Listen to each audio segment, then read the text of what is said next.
Kajian historis dan ajaran Khawarij. A. Pengertian aliran Khawarij.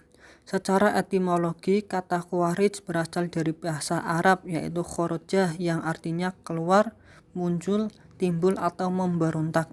Adapun Khawarij secara terminologi ilmu kalam adalah suatu sekte atau kelompok atau aliran pengikut Ali bin Abi Thalib yang keluar meninggalkan barisan karena ketidaksepakatan terhadap keputusan Ali yang menerima tahkim.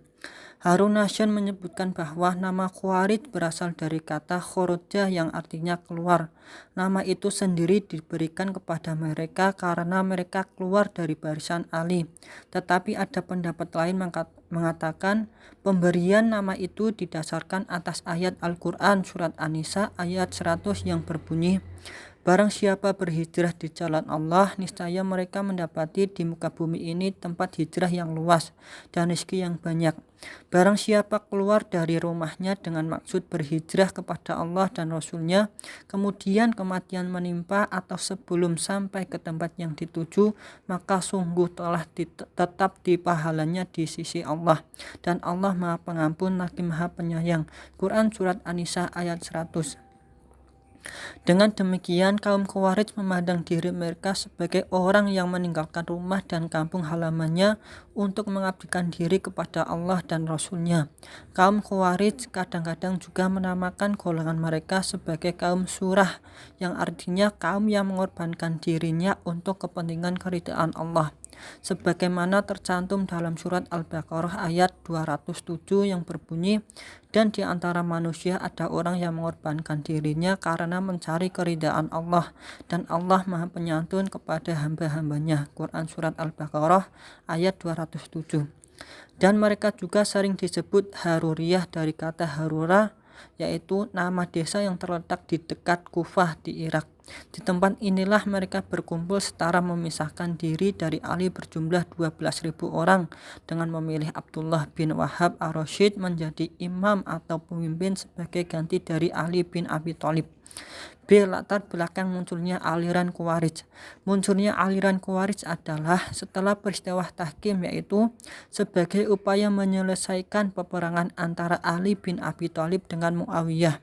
Peperangan kedua pihak itu terjadi disebabkan Muawiyah pada akhir 37 Hijriah menolak mengakui kekhalifahan Ali bin Abi Thalib karena setelah Ali bin Abi Thalib memindahkan ibu kotanya ke Al-Kufah.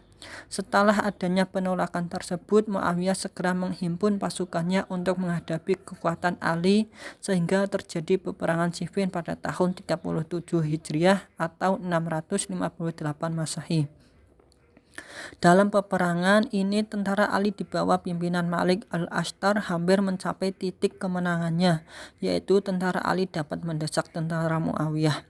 Dan melihat pasukannya terjak mundur, Amr bin As, panglima tertinggi pasukan Muawiyah, memerintahkan pasukannya mengangkat tinggi-tinggi Al-Quran dengan ujung tombak sambil berkata, "Al-Quran yang akan menjadi hakim di antara kita. Marilah kita bertahkim dengan kitabullah." Ali mendapat desakan dari pimpinan-pimpinan pasukannya agar mau menerima ajakan tersebut, sehingga Ali tidak bisa berbuat apa-apa selain mengabulkan permintaannya untuk menerima. Tetapi sebagian di antara pasukan Sayyidina Ali ada yang tidak suka menerima ajakan tahkim itu. Akhirnya kaum ini membenci Ali bin Abi Thalib radhiyallahu an karena dianggap lemah dalam menegakkan kebenaran, sebagaimana mereka membenci Muawiyah karena melawan khalifah yang sah. Kaum inilah yang dinamakan Khawarij, yaitu kaum yang keluar dan memisahkan diri dari Ali. C. Doktrin ajaran. Ajaran-ajaran pokok golongan ini adalah kaum muslimin yang berbuat dosa besar adalah kafir. Aliran Khawarij mengembangkan pokok-pokok doktrin keimanan, yaitu A. Setiap umat Muhammad yang terus-menerus melakukan dosa besar hingga matinya belum melakukan tobat, maka dihukumkan kafir serta kekal dalam neraka. B. Membolehkan tidak mematuhi aturan-aturan kepala negara bila kepala negara tersebut khianat dan zalim. C. Ada faham bahwa amal soleh merupakan bagian esensial dari iman. Oleh karena itu, para pelaku dosa besar tidak bisa lagi disebut muslim, tetapi kafir.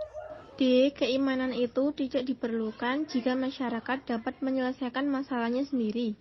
Namun demikian, karena pada umumnya manusia tidak bisa memecahkan masalahnya, kaum Khawarij mewajibkan semua manusia untuk berpegang kepada keimanan, apakah dalam berpikir maupun dalam segala perbuatan. Apabila segala tindakannya itu tidak didasarkan kepada keimanan, maka konsekuensinya dihukumkan kafir. Selanjutnya, kaum Khawarij juga memiliki pemikiran doktrin-doktrin dalam bidang sosial yang berorientasi pada teologi. A. Seorang yang berdosa besar tidak lagi disebut muslim, sehingga harus dibunuh. Lebih kejamnya lagi, mereka menganggap seorang muslim bisa menjadi kafir apabila tidak mau membunuh muslim lain yang telah dianggap kafir.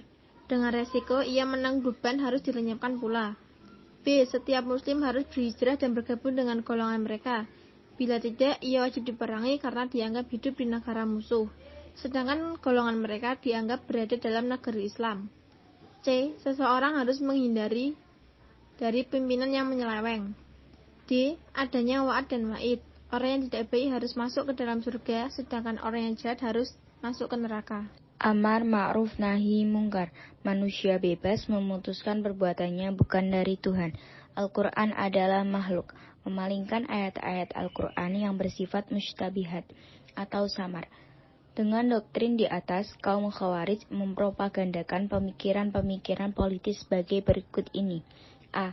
Mengakui kekhalifahan Abu Bakar dan Umar, sedangkan Utsman dan Ali, juga orang-orang yang ikut dalam perang Unta, dipandang telah berdosa. B. Dosa dalam pandangan mereka sama dengan kekufuran. Mereka mengkafirkan setiap pelaku dosa besar apabila ia tidak bertobat. Dari sinilah muncul istilah takyir dalam faham kaum Khawarij. C. Khalifah tidak sah kecuali melalui pemilihan bebas di antara kaum muslimin. Oleh karenanya, mereka menolak pandang bahwa khalifah harus dari suku Quraisy. D. Sekte-sekte Khawarij. 1. Al-Muhakkimah, 2. Al-Azzariqah, 3. An-Najdah, 4. Al-Ajaridah, 5. As-Sufriyah, 6. Al-Ibadiyah.